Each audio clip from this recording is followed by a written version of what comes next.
Sudan crisis. दो military generals जिन्होंने उमर अल बशीर का तख्ता उलटने में इकट्ठे अपना किरदार अदा किया था और उस वक्त लोगों की नजरों में हीरो बनकर इमर्ज हुए थे। लोगों ने उस वक्त सेलिब्रेट किया था और इन दोनों को वेलकम किया था, लेकिन इज्जत रास नहीं आई और इन्होंने अपने ही लोगों पर गोलियां चला दी। ये मैं बात कर रहा हूं 2019 की, जब खर्तूम की सड़कों पर खून की होली खेली गई और उसके बाद 2023 में इन दोनों फोर्सेस के दरमियान खर्तूम शहर को हासिल करने की एक नई लड़ाई, और अब 2025 में दारफर रीजन का अल-फशर सिटी। आखिर इन दो मिलिट्री जनरल्स के दरमियान मसला है क्या, जिसके लिए ये बार बार अपनी अवाम का कत्लेआम करते रहते हैं? इसमें कौन से ग्लोबल प्लेयर्स मुलविस हैं? यूएई का नाम क्यों आ रहा है? जनरल हमीती का इसमें क्या किरदार है और जनरल बुरहान कौन है? आज की इस वीडियो में हम जानने की कोशिश करेंगे सूडान क्राइसिस के बारे में। आइए जानते हैं।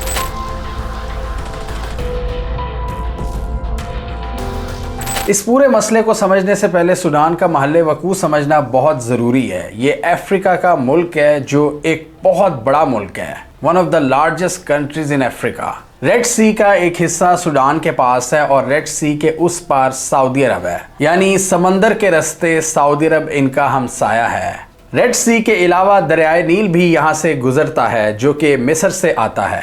इसके अलावा लीबिया से इनका बॉर्डर लगता है, चाड से इनका बॉर्डर लगता है। इसके अलावा साउथ सूडान जिन्होंने इससे आज़ादी हासिल कर ली थी, और सूडान की इस मखदूश हालत की एक बहुत बड़ी रीज़न ये भी है कि साउथ सूडान जिसके पास ज़्यादा रिसोर्सेज थे उन्होंने अलहदगी इख्तियार कर ली। ज़्यादा फसलें और ज़्यादा तेल साउथ सूडान में है। लेकिन सूडान की बात करें, दारफर रीजन जहाँ पर ये नया कॉन्फ्लिक्ट सामने आया है, वहाँ सोने के ज़खायर मौजूद हैं। ये एक मेजॉरिटी मुस्लिम कंट्री है जिसकी ज़्यादा आबादी अरब है। पिछले 6 सालों की लड़ाई में तकरीबन 1.5 लाख लोग मारे जा चुके हैं और 1 करोड़ से ऊपर लोग अपने घरों से बेघर हो चुके हैं। आखिर क्यों? आप अंदाज़ा लगाएं कि यूनाइटेड नेशंस के मुताबिक ये दुनिया का सबसे बड़ा ह्यूमैनिटेरियन क्राइसिस है जो सूडान में इस वक्त देखा जा रहा है। 2019 में इस क्राइसिस की इब्तिदा हुई थी जब हमने देखा प्रेसिडेंट उमर अल बशीर के खिलाफ लोग खड़े हो गए, और उसकी क्या रीज़न थी हमने 6 साल पहले इस वीडियो में एक्सप्लेन किया था। बहुत ज़्यादा महंगाई हो गई थी, अनएम्प्लॉयमेंट, साउथ सूडान का अलहदा होना, गुर्बत में इजाफा, अनएम्प्लॉयमेंट में इजाफा और बहुत से टैक्सेस में इजाफा। लोग जब इनके खिलाफ खड़े हुए तो एक बहुत बड़ा सेगमेंट मिलिट्री हेडक्वार्टर्स के बाहर आ गया और लोगों ने फौज से मुतालबा किया कि इस सदर को हटाओ, नए इलेक्शंस करवाओ, हमें एक नई जमहूरी हुकूमत चाहिए। उमर अल बशीर 1989 से सूडान पर मुसल्लत था। 30 साल तक इसने हुकूमत की, जिसमें डेफिनेटली बहुत सा कत्लेआम था और लोगों का गला घूंटा हुआ था और महंगाई अलग थी। इस पूरी सिचुएशन को देखते हुए मिलिट्री सामने आई और उन्होंने इसका तख्ता उल्ट दिया, जिसमें जनरल बुरहान भी एक टॉप कमांडर के तौर पर इमर्ज हुए। जनरल बुरहान के अलावा जनरल हमीती, जो कि इनकी प्रॉपर मिलिट्री का हिस्सा नहीं था और उसका ताल्लुक आरएसएफ से था, रैपिड सपोर्ट फोर्सेस, जिसको खुद प्रेसिडेंट उमर अल बशीर ने बनाया था अपनी मुखालफत को कुचलने के लिए। दारफर रीजन में बहुत से लोगों का कत्लेआम किया गया था 2003 से लेकर 2013 तक। उस दौरान ये आरएसएफ फोर्स खड़ी की गई थी खुद प्रेसिडेंट की जानिब से कि मेरे खिलाफ जो भी खड़ा होगा हम उसका सर कुचल देंगे। जंजवीद मिलिशियाज ग्रुप बनाए गए थे और आरएसएफ भी उसी का एक प्रोडक्ट थी। जंजवीद में शामिल जो पहले ब्रूटल मिलिटेंट्स, जिनको कोई तरीका नहीं था, सिर्फ एक ही चीज आती थी कि किस तरह लोगों पर जुल्म ढाना है, उनको यूनिफॉर्म, पैसा और स्टेटस दिया गया और आरएसएफ की प्रॉपर पैरा मिलिट्री फोर्स तश्कील दी गई। और कई मौकों पर सूडान की नेशनल आर्मी ने भी आरएसएफ के फाइटर्स को ट्रेन किया है। इसी दौरान जनरल हमीती का राइज हुआ, उसने एक स्मार्ट पॉलिटिक्स के जरिए अपना कद बढ़ाया। जनरल बुरहान ये चाहता था कि आरएसएफ अपनी सेपरेट आइडेंटिटी छोड़े और प्रॉपर मिलिट्री में इंटीग्रेट हो, जबकि हमीती आरएसएफ को एक सेपरेट एंटिटी के तौर पर रखना चाहता था जहां वो खुद राज करे और एक पैरेलल पावर के तौर पर काम करता रहे सूडान में। और ये चीज़ जनरल बुरहान के लिए एक्सेप्टेबल नहीं थी। जनरल बुरहान एक प्रॉपर मिलिट्री जनरल था और वो ये नहीं चाहता था, क्योंकि हमीती के जंगजुओं का ज़्यादातर ताल्लुक मिलिटेंट ग्रुप से था और कोई प्रोफेशनल आर्मी ये कबूल नहीं करती कि गोरिल्ला फाइटर्स या मिलिटेंट ग्रुप्स मतलब स्टेट को चैलेंज करना शुरू हो जाए, अपनी मनमानी शुरू हो जाए। तो यही एक इख्तलाफ था बहुत बड़ा। और यही वजह थी 2019 में भी हमने देखा कि हमीती ने इसी तरह माहौल ख़राब किया और पहले जो हीरो बनकर इमर्ज हुआ था उसी ने लोगों पर फायर कर दिया, क्योंकि वो वहाँ पर अफरा तफरी चाहकर अपनी कोई पोजीशन चाहता था और वो उसमें कामयाब भी हुआ। जनरल बुरहान ने इसके साथ हाथ मिला लिए और एक आर्जी हुकूमत बनाई जो 2021 में खुद इन दोनों ने टॉपल कर दी। और उसके बाद 2023 में हमीती ने एक ऐसी ऑडेसिटी दिखाई कि खर्तूम सिटी पर हमला कर दिया जो कि जनरल बुरहान के अंडर था, यानी प्रॉपर हुकूमत से ही उसने टकराव ले लिया और वो भी मिलिट्री हुकूमत से, क्योंकि उसके पास एक अपनी फोर्स थी जिस पर उसको बड़ा नाज है। वो ये समझता है कि वो बहुत पावरफुल हैं और वो कहीं भी कब्जा कर सकते हैं। अब आपके मैप देख सकते हैं जिसमें ये क्लियरली पता लग रहा है कि किन किन एरियाज पर हमीती का कंट्रोल है और कहाँ पर जनरल बुरहान जो सूडानीज आर्मी को लीड करते हैं।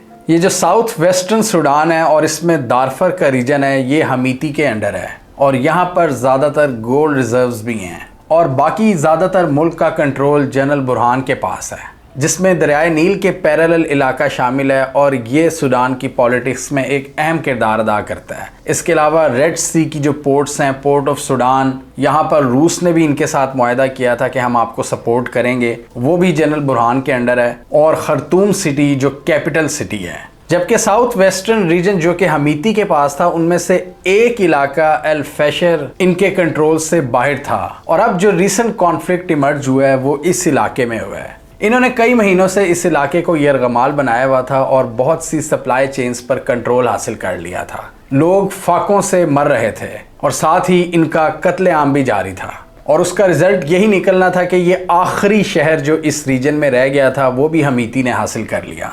जैसा कि हमने पहले डिस्कस किया कि हमीती का राइज प्रेसिडेंट उमर अल बशीर के दौर में हुआ था, जब इन्होंने खुद इसको चार्ज दिया था कि आप दारफर रीजन में रेजिस्टेंस को कुचलेंगे और नॉन अरब कम्युनिटीज का कत्लेआम करवाया था। इस दौरान इसने अपनी पूरी प्राइवेट आर्मी बनाई और बहुत से बिजनेसेस भी शुरू किए थे, जिसमें सोने का कारोबार सरे फहरिस्त है, क्योंकि जो इलाका इसके कंट्रोल में था वहाँ सोना बहुत ज़्यादा था। दारफर का ये सारा रीजन, दारफर के रीजन में जबले अमीर का इलाका इसके पास आया जो सोने से माला माल था। यहाँ इसने एक कंपनी बनाई अपने भाई की मदद से, अल जुनैद, जो कि सूडान की सबसे बड़ी गोल्ड एक्सपोर्टर कंपनी बन गई। इसने फिर अपने बिजनेस एम्पायर्स भी खड़े किए सूडान में। सूडान की जो गोल्ड माइंस हैं, जो प्रॉपर्टी बिजनेस है, जो लाइफ स्टॉक बिजनेस है, हर जगह पर इसने भरपूर पैसा कमाया, जिसने कत्लेआम पे पैसा बनाया। और फिर इसने इंडिपेंडेंटली पैरेलल में अपने ताल्लुकात बेहतर किए बहुत सी दूसरी पावरफुल रियासतों से,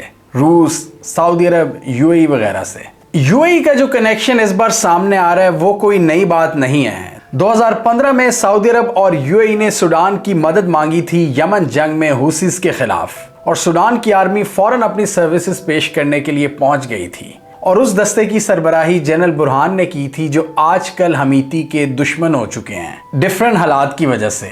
लेकिन उस वक्त हमीती ने अपने लिए एक अपॉर्चुनिटी देखी थी और पैरेलल में अपने ताल्लुकात बिल्ड करने की कोशिश की यूएई और सऊदी अरब वगैरह से और कहा कि मैं आपको ज़्यादा अच्छे ट्रेन फाइटर्स दूंगा यमन जंग के लिए। और उसने एक एक बंदे के बदले कई हजार डॉलर्स वसूल किए। इसके अलावा कुछ रिपोर्ट्स ये भी सजेस्ट करती हैं कि रशिया के वैगनर ग्रुप के साथ भी इनके ताल्लुकात हैं। वैगनर ग्रुप रशिया की एक प्रॉक्सी है जिसको पुतिन इस्तेमाल करते हैं डिफरेंट जंगों में। यूक्रेन जंग में भी इस्तेमाल किया है और अफ्रीकन रीजन्स में भी। और यहाँ पर इनकी एक टैक्टिकल अंडरस्टैंडिंग है हमीती की फोर्सेस के साथ और इसके बदले रूस इनडायरेक्ट कमर्शियल डीलिंग्स करता है हमीती से, जिसमें गोल्ड की डीलिंग्स भी शामिल हैं। हालांकि रूस ने official dealings port of Sudan पर जनरल बुरहान के साथ की हैं क्योंकि वो नेशनल आर्मी के सरबराह हैं, लेकिन इनडायरेक्टली आरएसएफ से भी अपना एक ताल्लुक मेंटेन रखा हुआ है। और आई थिंक यही स्ट्रेटजी है अरब ममालिक की भी कि पास्ट में उनकी सूडान की हुकूमत और सूडानी आर्मी के साथ तो ताल्लुकात थे ही, लेकिन इस पैरामिलिट्री ग्रुप के साथ भी इन्होंने अपने ताल्लुकात इस्तवार किए। पैरामिलिट्री ग्रुप्स या प्रॉक्सी ग्रुप्स को इस्तेमाल करने का सबसे बड़ा फ़ायदा यही होता है कि आप पर डायरेक्ट इल्ज़ाम नहीं आता। ये मर्सनरीज होती हैं जो पैसे के लिए लड़ते हैं, जैसा कि अमेरिका की ब्लैक वाटर मशहूर थी। अमेरिका में तो इस तरह के और कई प्राइवेट मिलिट्री कॉन्ट्रैक्टर्स हैं जिनको अब नाम दे दिया गया है प्राइवेट मिलिट्री कॉन्ट्रैक्टर्स। असल में ये भी प्रॉक्सी ही होते हैं और जो काम यूएस मिलिट्री और इंटेलिजेंस ऑफिसर्स नहीं कर सकते वो ये मर्सनरीज करते हैं। और इसी तरह रशिया वैगनर ग्रुप का इस्तेमाल करता है। तालिबान टीटीपी का इस्तेमाल करते हैं और सूडान से रिलेटेड प्लेयर आरएसएफ का इस्तेमाल करते हैं।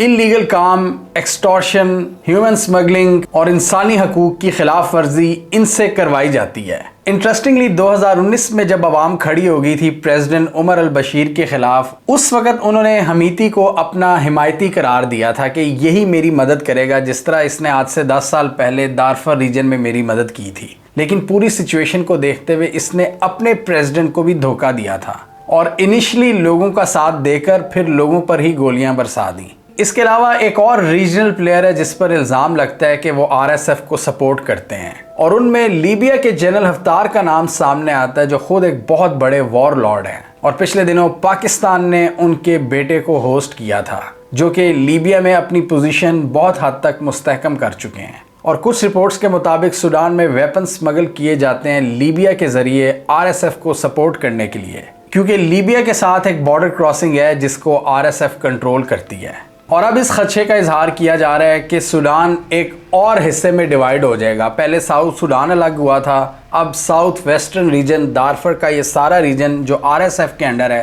ये अपना कोई नया कंट्री डिक्लेयर कर सकते हैं। सूडान की मेन हुकूमत और मिलिट्री की बात करें तो उनको इजिप्ट सपोर्ट करता है। पहले इनके यूएई और सऊदी अरब के साथ भी अच्छे ताल्लुकात थे, लेकिन अब वो ताल्लुकात ख़राब हो चुके हैं और अब की जो मौजूदा हुकूमत है वो यूएई पर इल्ज़ाम लगा रही है कि ये आरएसएफ को सपोर्ट कर रहे हैं इस कत्ले-आम में। पोर्ट सूडान पर जनरल बुरहान ने अपना हेडक्वार्टर्स बनाया हुआ है और इसको भी हमीती की फोर्सेस ने निशाना बनाया है ड्रोन्स की मदद से, और रिपोर्टेडली ये सपोर्ट इनको यूएई ने प्रोवाइड की है। सूडान की हुकूमत इंटरनेशनल कोर्ट ऑफ जस्टिस में यूएई के खिलाफ भी गई है कि यूएई इस सारे मामले को स्पॉन्सर कर रहा है, और आईसीजे ने ये केस लेने से इनकार कर दिया, जिसको यूएई ने डेफिनेटली वेलकम किया है। और यूएई का यही स्टैंस है कि इस कत्लेआम के पीछे किसी सूरत में हमारा हाथ नहीं है। 2023 में जो फ्रेश वायलेंस की रिपोर्ट्स आई थी खर्तूम सिटी में, उसमें हमने इस वीडियो में देखा था कि हमीती की फोर्सेस ने इस कैपिटल सिटी को हासिल करने की कोशिश की थी। जब हमीती ने इस शहर को कंट्रोल करने की कोशिश की और हुकूमती फोर्सेस ने जवाबन इन पर एयर स्ट्राइक्स की और इस शहर का बहुत सा की इंफ्रास्ट्रक्चर तबाह बर्बाद हो गया था। खर्तूम का इंटरनेशनल एयरपोर्ट भी मुकम्मल तौर पर तबाह हो गया था। हॉस्पिटल्स, क्लिनिक्स, एजुकेशनल इंस्टीट्यूट्स, कुछ भी नहीं बचा। और 2 सालों की इंटेंस बैटल के बाद सूडान की आर्मी ने वापस कंट्रोल अपने हाथ में ले लिया है, यानी जनरल बुरहान की फोर्सेस ने, और अपनी हुकूमत को सिविलियन फेस देने के लिए एक प्राइम मिनिस्टर को भी सिलेक्ट किया है। लेकिन अब हुकूमत और आर्मी को एक बहुत बड़ा सेटबैक मिला है दारफर रीजन के करीब अल फैशर सिटी में, और इसके आसपास का रीजन ऑलरेडी आरएसएफ के पास था। इस शहर को हासिल करके इन्होंने अपनी फोर्टिफिकेशन को मजबूत किया है, और जैसे मैंने पहले कहा कि इस कंट्री में मजीद डिवाइड विजिबल हो चुकी है। और इस शहर को हासिल करने के लिए आरएसएफ ने जिन ब्रूटल टैक्टिक्स का इस्तेमाल किया है, इंटरनेशनल ऑर्गेनाइजेशंस उसको वॉर क्राइम डिक्लेयर कर रही हैं, जिसमें फूड सप्लाईज को काटना, सारे आमदोरफ्त के रास्तों को बंद कर देना और इन टैक्टिक्स के जरिए लोगों को मजबूर करके कत्लेआम करना। सूडान की इकोनॉमी के इस वक्त बुरे हालात हैं, इंटरनेशनल सैंक्शंस का भी इनको सामना है। इसके अलावा बहुत से रिसोर्सेज भी इनके हाथ से चले गए हैं। डिफरेंट जगहों पर मिलिटेंट ग्रुप्स हैं जो रिसोर्सेज पर काबिज हैं और हुकूमत के लिए काम करना मुश्किल होता चला जा रहा है। जनरल बुरहान की मुश्किलात में इजाफा हो रहा है और हमीती लोगों को मार कर अपना और अपनी आरएसएफ का पेट भर रहा है। और बहुत से एक्सपर्ट्स के मुताबिक यहाँ पर इंटरनेशनल कम्युनिटी ज़्यादा ध्यान नहीं दे रही और डायरेक्ट इंटरवेंशन ना होने की वजह से कोई भी इस जुल्म को रोक नहीं पा रहा और सैंक्शंस वगैरह हालात को मज़ीद ख़राब कर रही हैं। हमें कमेंट सेक्शन में बताइए आपके ख्याल में सूडान के हालात किस तरफ आगे को जाएंगे। क्या जनरल बुरहान अपनी अथॉरिटी कायम करने में कामयाब हो जाएंगे या रीजनल पावर्स हमीती को मज़ीद मजबूत करने की कोशिश करेंगी? क्या रूस, अमेरिका या अरब ममालिक यहाँ पर अपना कोई किरदार अदा कर सकते हैं, पॉजिटिव किरदार? कमेंट कीजिए। इसके अलावा हमारा यूट्यूब चैनल सब्सक्राइब कर लें, साथ ही वो बेल आइकॉन भी दबा लें ताकि वो स्टोरीज़ दुनिया भर से पाकिस्तान से जिनकी मेन स्ट्रीम मीडिया पर प्रॉपर कवरेज नहीं होती, हमारे प्लेटफॉर्म के थ्रू आप तक टाइम पर पहुँच जाएँ। अगर आप हमारे काम को पसंद करते हैं तो अब आप हमें पेट्रियन पर भी सपोर्ट कर सकते हैं। जैसा कि आपको पता है कि हम इंडिपेंडेंट काम करने की ज़्यादा से ज़्यादा कोशिश करते हैं, मीडिया की हाइप और सेंसेशनलिज्म से बहुत दूर ज़्यादा से ज़्यादा ऑथेंटिक रहने की कोशिश करते हैं, और जो मालूमात हम हासिल करते हैं उसकी बेस पर जो हमारी अंडरस्टैंडिंग होती है हम वही आप तक पहुँचाने की कोशिश करते हैं बड़े सटल तरीके से। क्योंकि आजकल आपको पता है बहुत सी कदगने भी हैं, भारत ने अलग हमें बैन किया हुआ है और पाकिस्तान में भी इंटरनेट के साथ मसले मसाइल चलते रहते हैं और सोशल मीडिया के साथ भी। तो इस सूरत हाल में हमारे जैसे इंडिपेंडेंट कंटेंट क्रिएटर्स का काम करना बहुत मुश्किल हो चुका है, जब हमारे कंटेंट पर ब्रांड्स भी नहीं आते। आपको पता है हमने बहुत रेयर पेड काम किया होगा, पूरे 6-7 साल की जर्नी में देखें तो 2-3 ही हमने प्रोजेक्ट्स किए हैं। इसके अलावा कोई ब्रांड डायरेक्टली हमारे चैनल पर आके हमें स्पॉन्सर नहीं करता। इसलिए आप लोगों से रिक्वेस्ट है कि अगर आप हमारे काम को पसंद करते हैं तो पेट्रियन पर आप हमें सपोर्ट कर सकते हैं। इससे हमारी क्वालिटी मज़ीद इम्प्रूव हो सकती है। मुझसे एक बार कोई पूछ रहा था कि आप किसी के एजेंडा पर काम नहीं करते, आप किसी से पैसे नहीं लेते, आप किसी की लाइन को फॉलो नहीं करते, तो आप किस तरह गुजारा करते हैं, मतलब आपने इसकी क्या कीमत अदा की है? तो मेरा सिंपल जवाब यही था कि आप मेरे चैनल की व्यूअरशिप को देख लो, यही इसकी सबसे बड़ी कीमत है। हाइप और सेंसेशनलिज्म से दूर इस डिफ़िकल्ट एनवायरनमेंट में काम करना जहां पर चारों तरफ से आप पर तलवारें लटक रही हों, कि हमारे ख्याल में जो इम्पोर्टेंट डेवलपमेंट है वो आपके साथ शेयर करना बहुत ज़रूरी है। हमारे चैनल का मकसद ही ख़त्म हो जाता है कि अगर हम डर कर स्पेसिफिक टॉपिक्स को चूज़ करें। ऐसा कभी नहीं होगा, और हम हर तरह के डाइवर्स टॉपिक्स पूरी दुनिया से आपके लिए रिसर्च करके लाते रहेंगे, और इसके लिए हमें आपकी सपोर्ट चाहिए। हमारे पेट्रियन का लिंक डिस्क्रिप्शन में मौजूद है।